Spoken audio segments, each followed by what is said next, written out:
Primeira epístola de Paulo aos Coríntios, capítulo 15, os versos 20 a 22, dizem assim: Mas de fato Cristo ressuscitou dentre os mortos, sendo ele as primícias dos que dormem.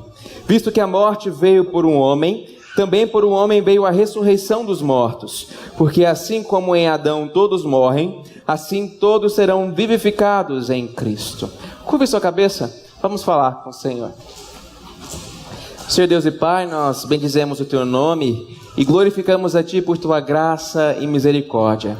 Nós glorificamos ao Senhor por Jesus Cristo que veio, morreu em uma cruz, mas ao terceiro dia ressuscitou, dando a nós esperança, Senhor Deus, sendo garantia da nossa vida eterna. Senhor Deus, nesse momento pedimos que o Senhor abra o nosso coração, a nossa mente, para que possamos compreender a palavra do Senhor que já foi escrita, mas rogamos ao Senhor que o Senhor a inscreva em nosso coração. Usa o Teu servo como instrumento nas mãos do Senhor e edifica o Teu povo. Não deixa, Pai, que qualquer tipo de preocupação ou pensamento venham a nos atrapalhar neste momento em que a Tua palavra será pregada. É o que rogamos no nome santo do Senhor Jesus. Amém. Hoje é o dia mais importante para toda a cristandade. Muitas pessoas acreditam que o Natal é o evento mais importante do nosso calendário litúrgico. Mas isso não é verdade. É certo que o nascimento de Cristo é importantíssimo para a nossa vida. Isso é inegável e é importantíssimo na história da redenção. Porque Deus humilhou-se encarnando, o próprio Deus se fez homem, o próprio Deus se fez criatura e habitou entre nós, entrou no tempo. Mas o Natal é apenas o começo da humilhação do nosso Senhor Jesus Cristo e é apenas o começo da sua obra entre nós. De nada adiantaria o Natal e toda uma vida de submissão que Cristo teve se Jesus não morresse por nós. Era preciso que isso acontecesse para que a ira de Deus fosse satisfeita. Sem derramamento de sangue não há remissão de pecados. O sacrifício vicário de Cristo foi necessário para a expiação dos nossos pecados. O sacrifício vicário de Cristo foi necessário para a expiação dos nossos pecados. Mas, mesmo a cruz e a sepultura não são o fim da história. Mesmo que Cristo tivesse morrido na cruz, uma coisa mais era necessária para que nos fosse dada a vida eterna, a sua ressurreição. Hoje nós meditaremos sobre a obra redentora de Cristo, culminando na sua vitória sobre a morte. E o tema da mensagem desta noite é a obra vivificadora de Cristo. A obra vivificadora de Cristo. No verso 20 nós lemos: Mas de fato Cristo ressuscitou dentre os mortos, sendo ele as primícias dos que dormem. Nos versos anteriores de 1 Coríntios 15, Paulo havia falado sobre a crença que alguns coríntios haviam de que Cristo na verdade não havia ressuscitado. Havia uma heresia correndo naquela igreja que estava pondo em xeque a doutrina da ressurreição do nosso Senhor. E de acordo com essa crença, uma vez que os mortos não ressuscitam, Jesus não teria ressuscitado. Essas pessoas, talvez motivadas pelos saduceus, criam que as pessoas não poderiam ressuscitar nem no último dia. Mas Paulo diz que se Cristo não ressuscitou, vã é a nossa fé, vã é a nossa pregação, e é inútil a nossa vida nessa terra se Cristo não ressuscitou. Nossas vidas são inúteis e sem sentido se Cristo não ressuscitou. Paulo então nos mostra que a ressurreição de Jesus é tão importante quanto a sua morte. Muitas vezes nós olhamos para o sacrifício de Jesus e pensamos, talvez, que seja o ponto final da sua obra redentora aqui na terra. Mas não. A obra redentora de Cristo não findou na sua morte, mas ela culminou na sua ressurreição. Se Cristo não ressuscitou, nós ainda permanecemos no nosso pecado. A ressurreição de Cristo evidencia a sua vitória e o seu poder sobre a morte. Ele é aquele que dá a vida. É aquele que dá a sua vida, é aquele que retoma a sua vida, é aquele que entrega a sua vida e depois a pega de volta. Na última sexta-feira, no culto das 7 palavras, a última palavra pregada pelo nosso irmão presbítero Diogo foi: Pai, em tuas mãos entrego o meu espírito. Nessa frase nós vemos Jesus Cristo entregando a sua alma a Deus. Ele não foi vitimado pela morte, mas ele livremente entregou a sua vida ao Senhor, entregou a sua alma ao Senhor. No capítulo 10 do Evangelho de João, Jesus disse: eu dou a minha vida para depois a reassumir. Naquela frase, nós vemos Jesus mostrando o seu poder por sobre a morte. Ninguém a tira de mim, pelo contrário, eu espontaneamente a dou. Tenho autoridade para entregar e também para reavê-la. Este mandato recebi de meu Pai. Então Jesus entrega a sua vida ao Pai na sexta-feira da paixão, mas ao terceiro dia, no domingo seguinte à sua morte, Jesus reavê a sua vida, mostrando que Ele é o autor da vida, aquele que morreu e ressurgiu, dando-nos garantia de que também ressurgiremos no último dia, para a glória de Deus Pai. No verso 20, Paulo nos fala que de fato Cristo ressuscitou dentre os mortos. Quando nós vamos para o início do capítulo 15, nós vemos Paulo dizendo que Jesus ressurreto apareceu a Pedro e depois aos 12 apóstolos. Depois, Paulo nos mostra que 500 irmãos viram Jesus de uma só vez. Então, Jesus foi visto por Tiago e por fim por todos os apóstolos.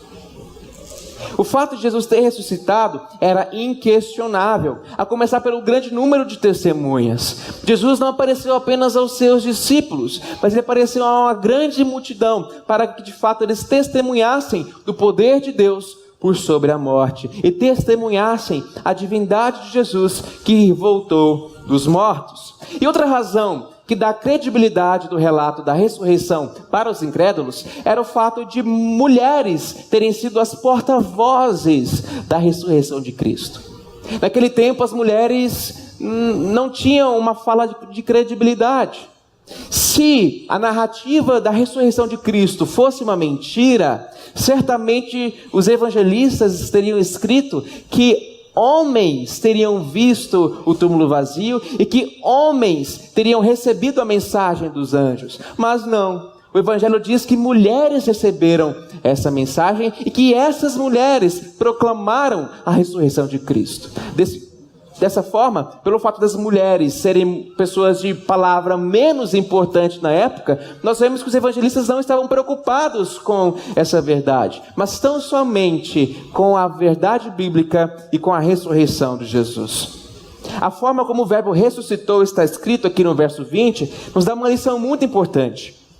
Esse verbo foi escrito de uma maneira que denota uma ação passada que tem consequências presentes e que essas consequências perdurarão no futuro. É isso que esse verbo, dessa forma que esse verbo foi escrito. Jesus não veio a morrer depois de ter ressuscitado, mas ele ressurgiu e vive pelos séculos dos séculos. A forma como o verbo está escrito nos dá uma lição muito importante. Jesus vive pelos séculos dos séculos. E é claro que Jesus não foi a primeira pessoa a ressuscitar. No Antigo Testamento nós temos o relato de pessoas que ressuscitaram. Por exemplo, o filho da viúva de Sarepta. O profeta Elias ressuscitou o filho da viúva de Sarepta. Quando nós vamos para o Evangelho de Lucas, nós vemos Jesus ressuscitando o filho único da viúva de Naim. Em João capítulo 11, nós vemos Lázaro sendo ressuscitado por Jesus depois de 4 dias morto. E na sexta-feira santa, quando Jesus morreu, muitos túmulos foram abertos. E no domingo, pela manhã, quando Jesus ressuscitou, muitos mortos também ressuscitaram e entraram na cidade. Vocês podem conferir lá em Mateus capítulo 27, esse relato. E há muitos outros relatos de ressurreições na Escritura. Mas o que deve ser lembrado é que todas essas ressurreições não duraram para sempre. As pessoas que ressuscitaram antes de Cristo morreram anos depois. Mas Jesus é o primeiro que ressuscitou e viverá para todo o sempre. Jesus ressuscitou e vive está à direita do Pai, nosso Deus Todo-Poderoso. É por isso que Paulo diz no verso 20 que Jesus é as primícias dos que dormem. Jesus é o primeiro dos que ressuscitaram para a vida eterna. Jesus inaugurou um novo tipo de humanidade, um novo tipo de gente. Esse tipo de humanidade que nós seremos no último dia, quando nós ressuscitarmos com os nossos corpos glorificados para vivermos no novo céu e na nova terra. Cristo, primícias levantadas da morte, é a garantia para todos aqueles que lhe pertencem, de que eles também compartilharão de sua ressurreição. Charles Hodge, um grande pastor e teólogo presbiteriano norte-americano, nos diz que a ressurreição de Cristo é um penhor e uma prova da ressurreição do seu povo. Em Atos, Paulo nos diz que Cristo deveria padecer e, sendo o primeiro da ressurreição dos mortos, anunciaria a luz ao povo e aos gentios. Aos Colossenses ele diz que Cristo é o princípio, o primogênito de entre os mortos, para em todas as coisas ter a primazia. Em sua primeira epístola, o apóstolo Pedro exalta a Deus, dizendo: bendito Deus e Pai de nosso Senhor Jesus Cristo, que, segundo a sua muita misericórdia, nos regenerou para uma viva esperança, mediante a ressurreição de Jesus Cristo dentre os mortos, para uma herança incorruptível, sem mácula, imarcessível, reservada nos céus para vós outros, que sois guardados pelo poder de Deus, mediante a fé, para a salvação preparada para revelar-se no último tempo. Nos versos 21 e 22, Paulo então compara a obra de Cristo à obra realizada por Adão. No capítulo 2 do livro de Gênesis, tendo colocado o homem no jardim do Éden, Deus disse a ele: de toda a árvore do jardim comerás livremente, mas da árvore do conhecimento do bem e do mal não comerás, porque no dia em que dela comeres, certamente morrerás. Se Adão honrasse o pacto divino, se ele não comesse do fruto da árvore do conhecimento do bem e do mal, certamente ele comeria da árvore da vida e viveria pelos séculos e séculos no jardim do Éden, que inclusive se expandiria para toda a terra. Mas foi isso que Adão fez? Não. Adão honrou o pacto? Não. E assim Adão trouxe morte para ele e para todos nós. Alguns poderiam se perguntar por que o pecado de Adão foi aplicado a toda a humanidade. Ora, se Adão pecou, que Adão morra, mas não nós. Algumas pessoas podem chegar a ponto de achar que seja injusta a nossa condenação. Mas o pacto que Deus fez com Adão também previa o princípio da federalidade, da representatividade. Adão não respondia apenas por si mesmo, mas Adão respondia por toda a sua descendência. É exatamente por isso que nós herdamos o pecado original. Porque Adão não pecou só por ele, mas ele pecou também por nós. Em Romanos nós vemos que assim como por um só homem entrou o pecado no mundo, e pelo pecado a morte, assim também a morte passou a todos os homens, porque todos pecaram. Mas apesar de todos nós herdarmos a morte, apesar de todos nós estarmos encerrados na maldição do pecado,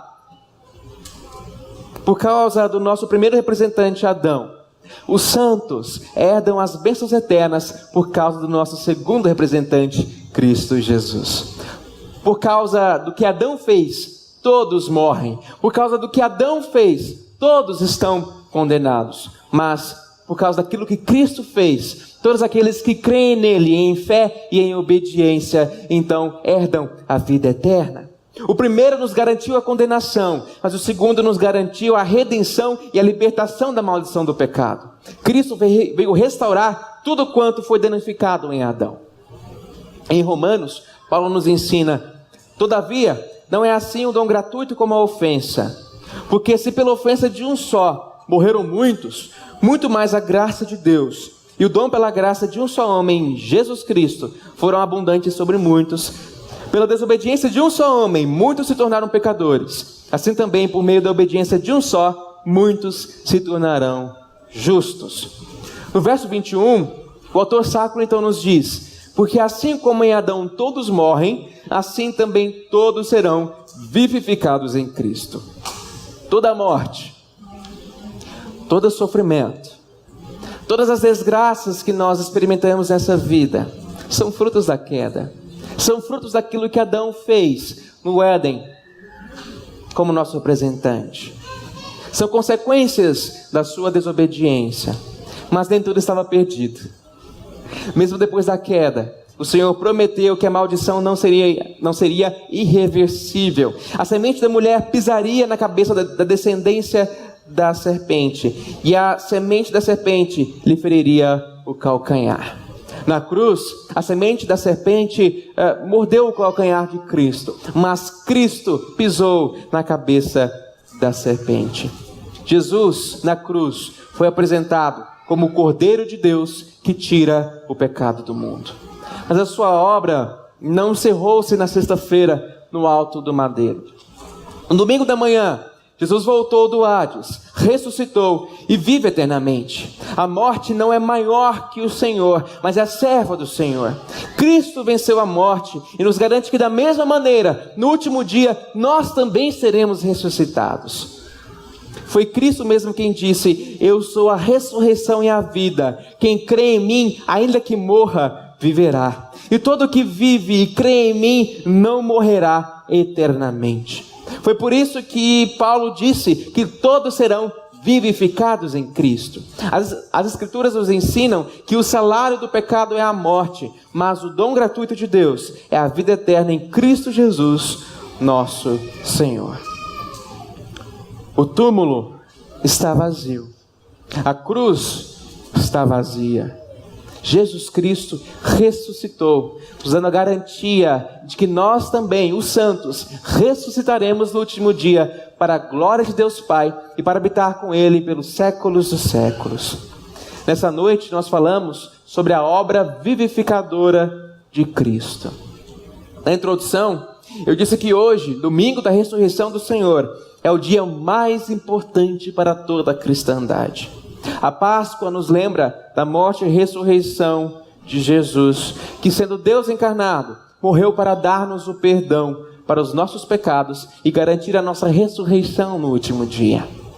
O apóstolo Paulo nos ensina que Jesus ressuscitou e vive pelos séculos dos séculos, sendo as primícias dos que morrem. O Cristo glorificado é o primeiro a ressuscitar para uma vida sem fim. Ele inaugura um novo tipo de humanidade, um novo tipo de gente, que assim como ele será composta por pessoas com corpos glorificados, que desfrutarão das bênçãos eternas no novo céu e na nova terra. O texto nos ensina também que a morte veio por um homem, mas que a ressurreição veio também por um homem. Em Adão, todos morrem, mas em Cristo os santos serão vivificados. Eu quero que você vá nessa noite para a sua casa pensando em duas coisas. A primeira é: veja a Páscoa como a garantia da nossa nova vida com Cristo na eternidade, no novo céu e na nova terra. A Páscoa é muito mais importante do que a morte do nosso Senhor Jesus Cristo. A Páscoa é a sua ressurreição, é a sua vitória sobre a cruz, é a sua vitória sobre a morte. A Páscoa é a prova de que todos os santos ressuscitarão no último dia para a glória do Senhor e glorificados viverão para sempre juntamente com Deus. Quando as dificuldades vierem, quando as enfermidades chegarem, quando as aflições o atingirem, olhe para Cristo. Lembre-se de que essa vida é passageira. Lembre-se de que se a nossa esperança for com relação somente a essa vida aqui na terra, nós somos os mais miseráveis de todos os homens. Mas quando o sofrimento chegar, lembre-se da Páscoa. Lembre-se da ressurreição de Cristo Jesus. Lembre-se de que assim como Cristo ressuscitou, nós também ressuscitaremos e viveremos com Cristo no novo céu e nova terra, no lugar onde não há mais sofrimento, no lugar onde não há mais dor, no lugar onde nós seremos glorificados e nós viveremos com o Senhor. Então, veja a Páscoa como a garantia da sua nova vida. E a segunda coisa que eu quero te perguntar é: você foi vivificado em Cristo? Você será vivificado em Cristo? O apóstolo Paulo disse no verso 22 que todos serão vivificados em Cristo. Mas Paulo aqui não faz uma promessa geral. Essa promessa de Paulo não é para todas as pessoas da terra. Essa promessa de Paulo não é para todos sem exceção. A Escritura nos ensina que somente aqueles que creem em Jesus Cristo como seu único Senhor, como seu único Salvador, como seu único intercessor juntamente com o Espírito Santo, somente esses serão vivificados por Cristo e viverão com Ele pelos séculos dos séculos.